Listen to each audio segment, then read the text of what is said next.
ये नवदिनात्मक पूजा स्वतंत्र भाव में श्रीक्षेत्र में पालन करा जाय थाए।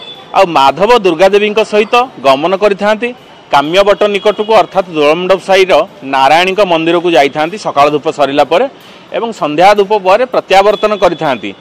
ये जो जाती यहाँ को गुप्त गुंडीचा कह जाए कहीं गुंडीचा समय सारा जगत जानी था महाप्रभु तांकर माउसी घर को नवदिनात्मक यात्रा जाइथांती भाई भौणी की सांगे धरिक जाइथांती।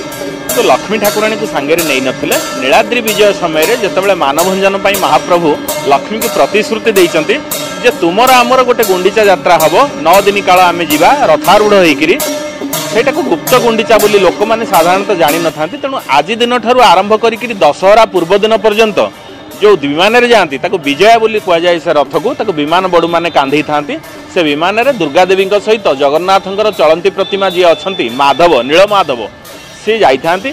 तेणु दुर्गा सहित माधव जेहेतु एकाठी उपवेशन करते दुर्गा माधवंकर पूजा पालित होता है एवं यही जो प्रत्यावर्तन करते मांडव भोग होता है भीतरस महापात्र द्वारा आलती होकर शीतल भोग कोराखई भोग होता है भोग सरला वर्तमान।